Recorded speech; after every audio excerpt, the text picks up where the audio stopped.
नमस्कार मेरे प्यारे दोस्तों, आप सबका स्वागत है मेरे YouTube channel life without medicine में। दोस्तों, आज जो मैं आपसे चर्चा करने आया हूं वो विषय है blood pressure, high blood pressure और हाइपरटेंशन।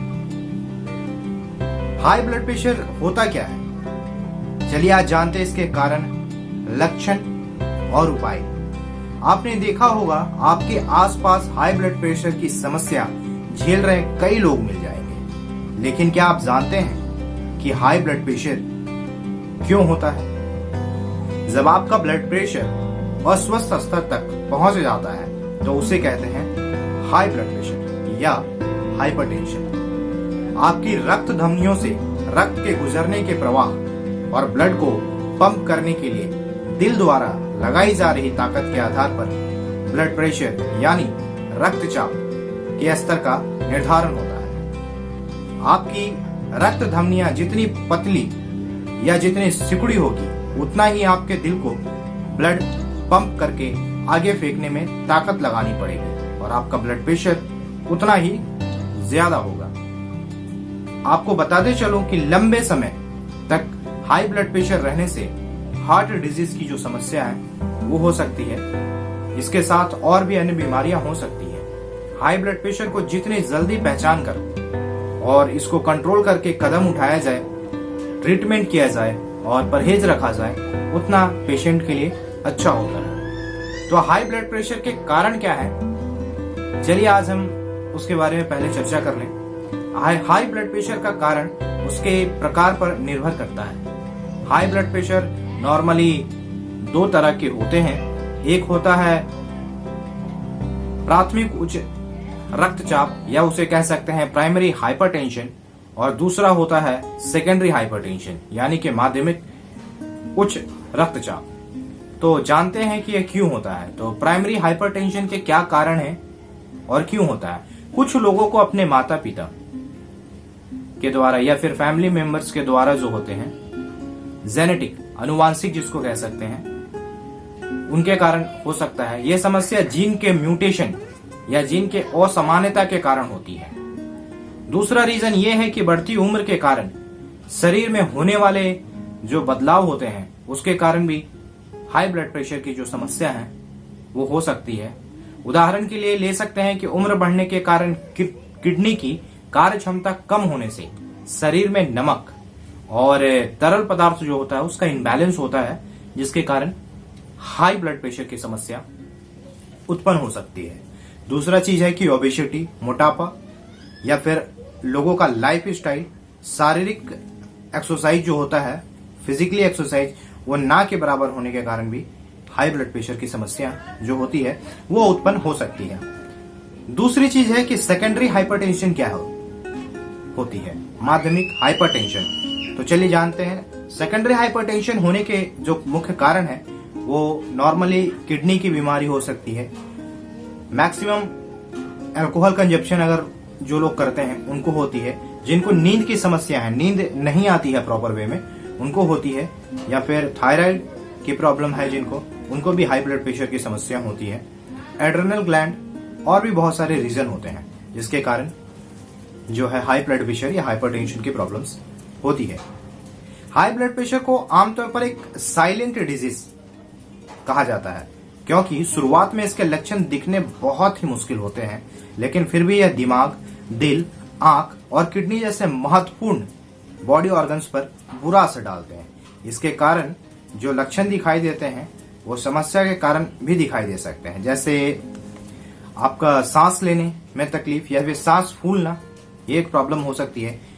टॉयलेट में आपका ब्लड आना, चक्कर आना, चेस्ट में पेन होना, छाती दर्द, आंखों की रोशनी जो होती है वो थोड़ी धुंधली दिखाई देती है, ये भी नॉर्मली हाइपरटेंशन में होता है। या फिर सिर दर्द, हेडेक रहता है, सर में दर्द होता है, नाक से भी जो है कभी कभी खून आ जाती है। ये हाई ब्लड प्रेशर के नॉर्मली लक्षण है। किसी में दिखने में आसान नहीं होता, किसी को बहुत ज्यादा प्रॉब्लम होता है, तो उस कंडीशन पे ये होना चाहिए कि आप तुरंत जो है डॉक्टर की सलाह लें, डॉक्टर के पास में जाए, ट्रीटमेंट करवाएं, वो ज्यादा नॉर्मली है। अगर आपको प्राइमरी हाइपरटेंशन की समस्या है तो आप डॉक्टर को दिखाइए, थोड़ा सा जीवन शैली में बदलाव कीजिए, लाइफ स्टाइल को थोड़ा सा चेंज कीजिए, क्योंकि सेकेंडरी हाइपरटेंशन जो है वो नॉर्मली आपका मेडिसिन से और लाइफ स्टाइल चेंज करके भी कम किया जा सकता है। नॉर्मली जो है एलोपैथिक ट्रीटमेंट में हाई ब्लड प्रेशर के लिए जो लोग मेडिसिन खाते हैं या फिर हाई ब्लड प्रेशर को कंट्रोल करने के लिए, हाइपरटेंशन के लिए, हार्ट ब्लॉकेज के लिए जो नॉर्मली मेडिसिन खाते हैं वो बीटा ब्लॉकर्स, एसीई इनहिबिटर्स या फिर कैल्शियम चैनल ब्लॉकर्स मेडिसिन खाते हैं। लेकिन आप ये जो भी मेडिसिन खा रहे हैं वो डॉक्टर की सलाह पे खाएं, उसके बगैर नहीं खाएं। अगर आपको हाइपरटेंशन की प्रॉब्लम्स रेगुलर रहती है तो आपको एक ध्यान देने की जरूरत है कि आपको NaCl कम लेना है, यानी कि नमक का मात्रा जो है वो कम लेना है। लेकिन अगर हाई ब्लड प्रेशर है आपको या फिर आपकी ब्लड प्रेशर बढ़ गई और आपको हॉस्पिटल पहुंचना है और आपके पास में कोई साधन नहीं है, तो क्या कुछ ऐसा उपाय है जिससे आप अपने ब्लड प्रेशर को रिड्यूस कर सकते हैं, हार्ट अटैक जैसे रिस्क से बचा जा सकता है? तो बिल्कुल है। तो मैं आपको बताना चाहूंगा कुछ टिप्स एक्यूप्रेशर के हैं। तो सबसे पहले जो है, अगर आपको हाई ब्लड प्रेशर है तो आप क्या कीजिए कि ये जो आपका नेक वाला जो पार्ट है, यहां से आप देख रहे हैं कान के पास से, इस जगह में वाटर, ऑयल या फिर पाउडर, तीनों में से कोई एक चीज यहां पर लगाएं और लगाने के बाद में स्लोली जो है नीचे की तरफ इसको दबाएं। ये कम से कम 10 to 20 टाइम्स करना है one side and 10 to 20 times करना है सेकंड साइड। जैसे आप इसको करेंगे तो स्लोली क्या होगा कि आपका ब्लड प्रेशर जो है वो रिड्यूस हो जाएगा। दूसरा जो पॉइंट्स आपको बताना चाहूंगा कि ये जो बीच वाला फिंगर है, ये पार्टिकुलर ये पूरे एरिया पे, क्योंकि एक्यूप्रेशर आपके पास में पेन नहीं होते हैं, तो आप क्या कर सकते हैं कि फिंगर से ही आप इस तरह से दबाएंगे, थोड़ा सा जोर से दबाएंगे ये पार्टिकुलर एरिया को, तो आपका जो ब्लड प्रेशर है वो रिड्यूस हो जाएगा। इस वाले फिंगर पे दबाएंगे तो रिड्यूस हो जाएगा। दूसरी चीज है कि अगर आप ये भी करने में सक्षम नहीं है तो दो काम और आप कर सकते हैं।